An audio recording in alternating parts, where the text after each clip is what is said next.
Now, in this video, we will going to discuss about the general concept of the second quadrant. So what is the condition? The point is above HP, behind VP, / in front or behind or from RPP.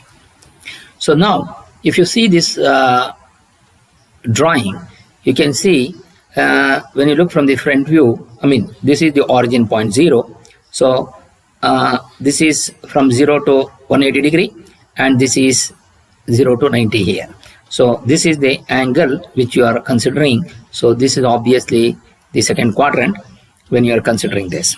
Now here, if you are taking this, we are assuming that the planes are transparent. So obviously the vertical plane is here and the point capital B is in space here. So when you look from the front view, I can see the distance above HP.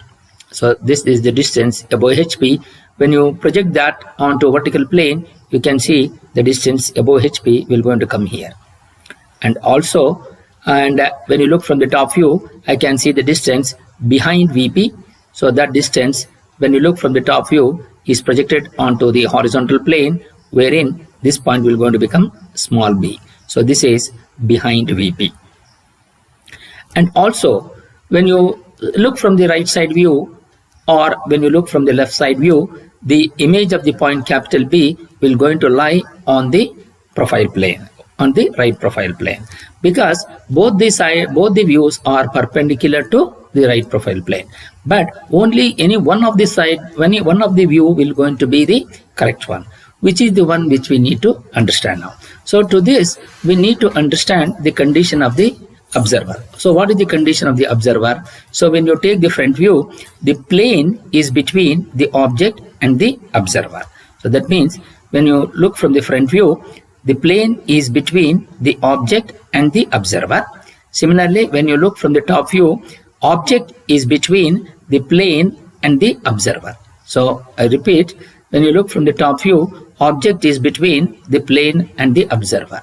Suppose if you consider the right profile plane now. If you are considering the left side view, the object is between the plane and the observer, and when you consider the right profile, when you consider the right side view, plane is between the object and the observer. Always the condition with respect to the condition with respect to the vertical plane we need to consider. So when you consider the condition with respect to the vertical plane, object is between the plane and the observer. So plane is between the object and the observer. The same condition has to be satisfied when you look from the right side view. So when you look from the right side view, plane is between the object and the observer. Since the right side view is satisfying the condition of the front view, so what the front view condition says, plane is between the object and the observer.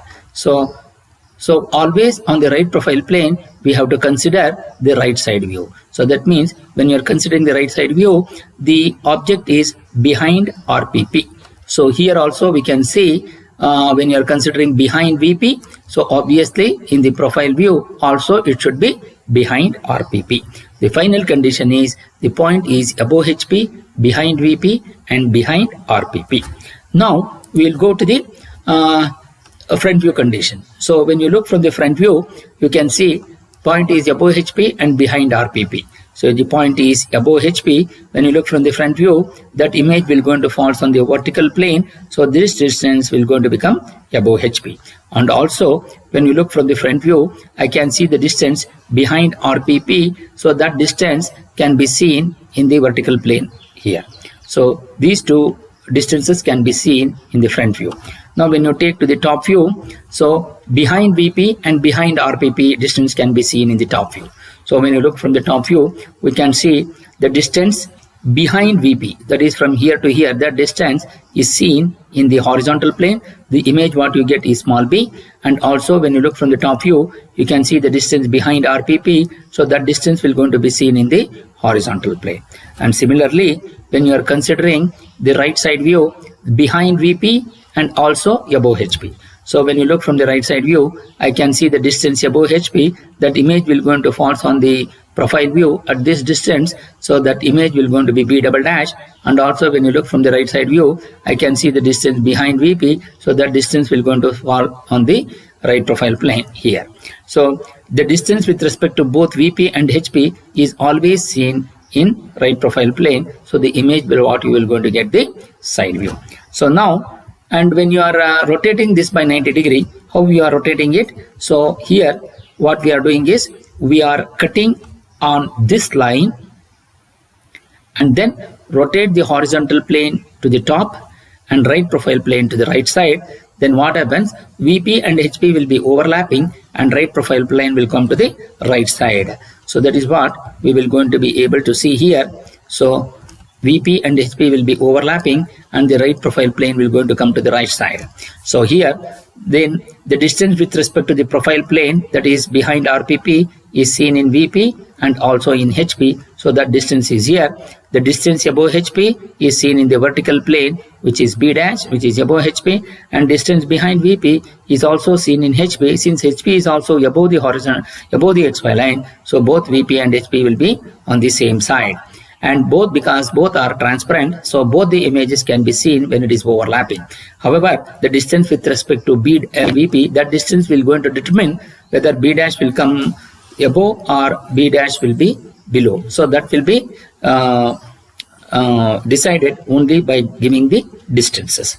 And then the distance with respect to the profile plane, so always the distance above HP and in front behind VP is seen in the profile view. So we can see B dash is here, the distance above HP is vertical here. In the profile view also the distance above HP will be vertical, and the distance behind VP is vertical here, so that distance behind VP has to become horizontal. So you are projecting this directly onto this endpoint on the horizontal plane and then draw a 45-degree line, so that the distance behind VP, which is vertical in the horizontal plane, becomes horizontal in the profile view, and where you have the front view on that line you will going to get the side view, so you are getting that B double dash here.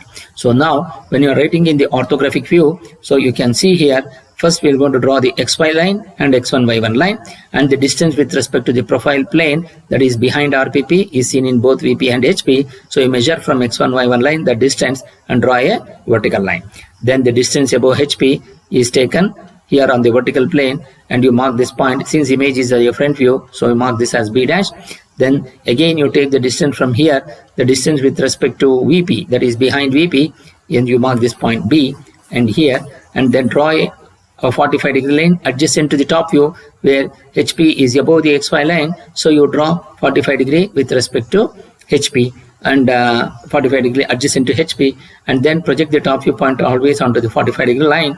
So you are going to get the behind VP, which is vertical here, is transferred into horizontal, where you draw a horizontal projector from the front view, and where you have the front view on that line you will going to get the side view. So you're going to get this point. So in the profile view I can see the distance, the front view distance which is above HP, and also I can see the distance behind VP here. So this is how we will be able to analyze this problem in the orthographic view. Thank you.